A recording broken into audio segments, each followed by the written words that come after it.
এই অটো যাবা? হ্যাঁ যাবো, উঠেন। মুনা আমার স্ত্রী এখানে? ও একটা দুধের শিশু নিয়ে এখানে অটো চালাচ্ছে? বিষয়টা কি আমাকে জানতেই হবে।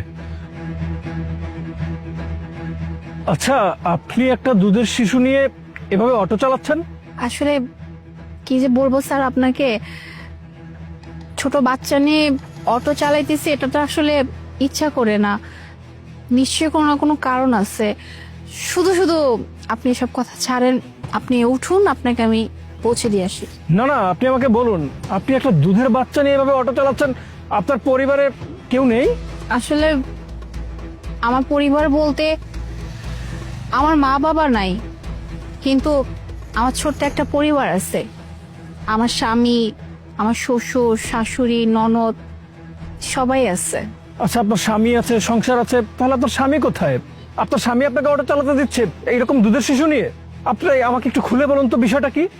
আপনি যেহেতু এত করে বলতেছেন, তাহলে আমি আপনাকে বলতেছি। আসলে শুধু আপনি না, আমি প্রত্যেক দিন যত প্যাসেঞ্জার আমার অটোতে তুলি, মোটামুটি সবাই অবাক হয়ে যায়। কারণ এরকম একটা দুধের বাচ্চা নিয়ে অটো চালায়, এটা তো আসলে খুব একটা স্বাভাবিক না।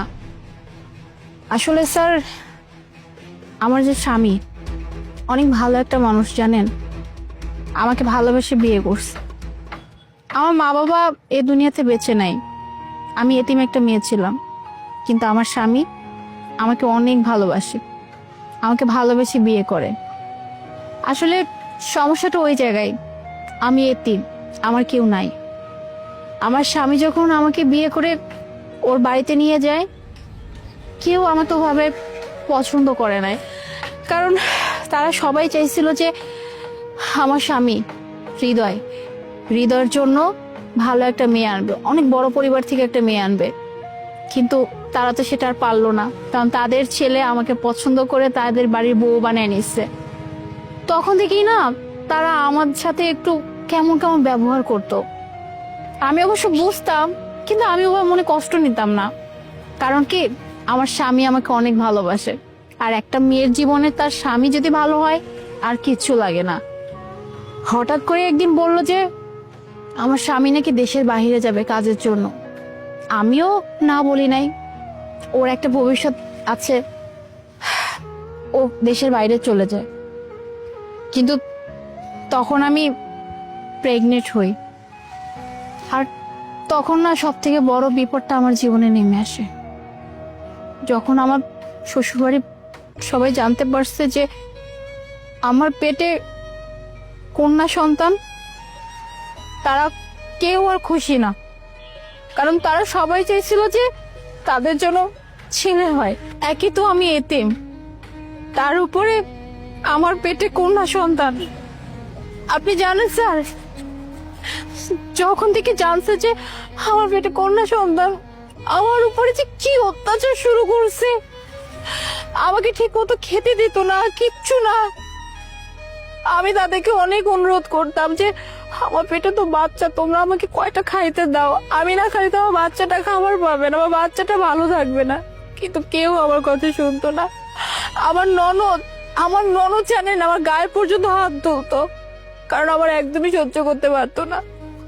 তারা সবসময় এটা বলতো যে তাদের ছেলেকে নাকি আমি বশ করছি, আমি বশ করে নাকি তাদের ছেলের ঘাড়ে আমি চাপছি।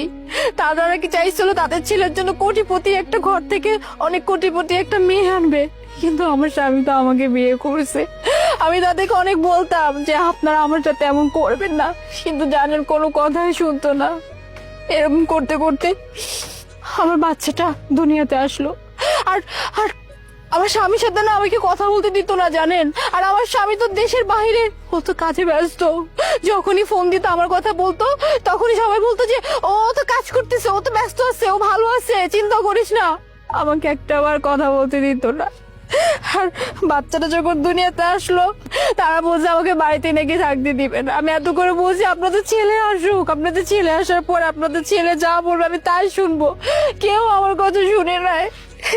একদিন সবাই মিলে আমার এই বাচ্চা সহ আমাকে বাড়ি থেকে বের করে দিছে। আর আমি তো আমার স্বামীর কোনো কিচ্ছু জানি না, আমার কাছে ফোন নাই, কিচ্ছু নাই। আমি তো গ্রামের একটা মেয়ে, এত কিছু তো আমি বুঝি না। এরপর থেকে আমি বাচ্চাটা নিয়ে আমি এইভাবে রাস্তায় রাস্তায় ঘুরতাম। পরে পরে একটা চাচা আমাকে একটু আশ্রয় দেয়। আশ্রয় দেওয়ার পরে আমাকে এই অটোটা কিনে দিচ্ছে, কারণ ওর ওর জন্য দুধ তো কিনতে হবে বলেন। তারপর থেকে আমি এই অটো চালাই। কিন্তু আমি প্রত্যেকটা মুহূর্ত আল্লাহর কাছে দোয়া করি, আল্লাহ যেন একটা বার আমার স্বামীকে আমার সামনে এনে দেয়। আমি জানি ও আমাকে হয়তো বা খুঁজতেছে, কিন্তু ও আমার খোঁজ পাইতেছে না, কারণ আমার শ্বশুরবাড়ির লোকজন না জানে ওকে কি কি বলছে কি করছে আমি জানি না। কিন্তু আমি খুব করে চাই যে আমার মেয়ের বাবা যেন অন্তত একটা বারের জন্য হইলো আমার সামনে আসুক। আচ্ছা, আমার এখানে একটা কনফিউশন আছে।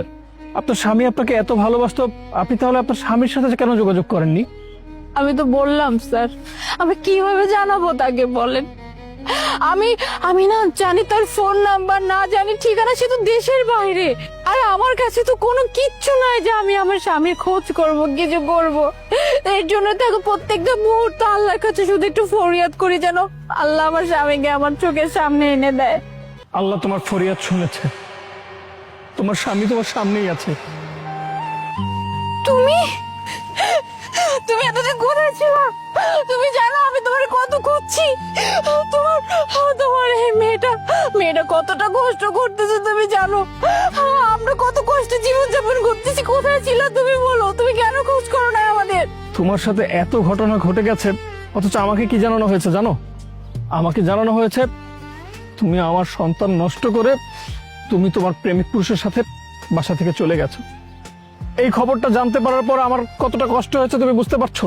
যে আমার সন্তান, তুমি সেই সন্তানকে নষ্ট করে তুমি তোমার বয়ফ্রেন্ডের সাথে চলে গেছো। নিউজটা শোনার পর আমার বিশ্বাস করতে প্রচন্ড কষ্ট হয়েছে।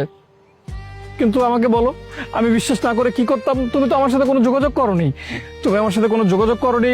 আর আমার বাবা মা আমাকে এই ইনফরমেশনই দিয়েছেন, আর তাদের কথা বিশ্বাস না করে আমি কোথায় যেতাম বলো? তারপর আমার মনে একটা সন্দেহ ছিল যে আমার মুনা, যাকে আমি ভালোবেসে বিয়ে করেছি, আমার মনে এসব করতে পারে না। আমি তোমাকে কত জায়গায় খুঁজেছি কিন্তু কোথাও পাইনি।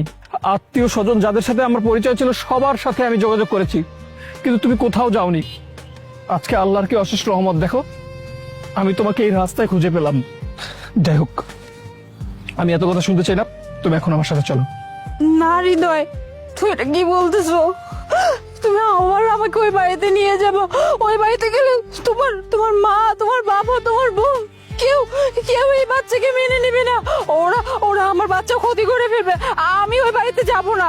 মোনা, আমার স্ত্রী সন্তানের জন্য আমি একাই যথেষ্ট।